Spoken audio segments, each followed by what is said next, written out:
morning, DXN. No? Ako po pala si Jay Valeriano. So ako po, ayun, may trabaho ko ngayon. No?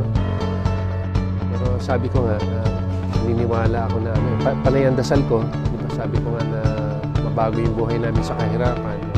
Sabi ko nga, naniniwala ako na nasa Diyos ang awa, nasa taong gawa. Sabi ko, panay ang dasal ko kasi sawa-sawa na kami sa kahirapan. No? Sabi ko, sana God na mabago yung buhay namin. Ito po, mga kaibigan, dumating yung DXN. No? So, medyo, aminin ko po sa inyo, medyo matagal din ako napaniwala. Malamang more or less 2 taon.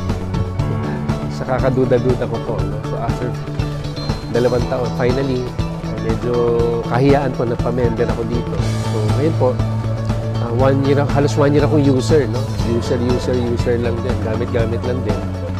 Nandun yung laging duda ko kung totoo hindi. So after 1 year, ayun na, yung mga kasabayan ko pong sumali, may kotse na sila. Tapos 6 figures na sila, 100,000 na yung mga check-in nila. Sabi ko, meron yatang mali dito sa ginagawa ko. Although may trabaho ko, no? So kahit medyo meron akong busy ako sa trabaho ko, mga kaibigan, ginawa ko to, no? Kailangan talaga kasi gagawin mo din talaga eh. Di ba? Siyempre, yung iba pag nando pa rin duda mo, walang mangyayari. So, nung talagang dinevote ko yung time ko dito, binigyan ko ng oras panahon ko. Sabi ko, ang dami ko oras panahon doon sa ibang bagay, pero wala nangyayari. Bakit kaya hindi dito sa DXN? So, ayun, sa ngayon nag-average ako dito ng less than 150,000 per month.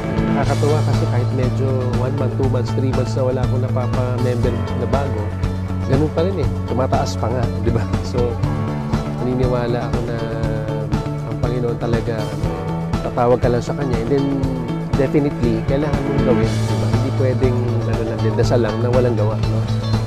So, hindi ko makalimutan yung sinabi sa akin na nag-alok sa akin ito. Sabi niya, lakasan mo lang yung loob mo, saka lakasan mo lang din yung dasal. Siyempre, pag malakas yung dasal mo, matutulog ka lang, baliwala.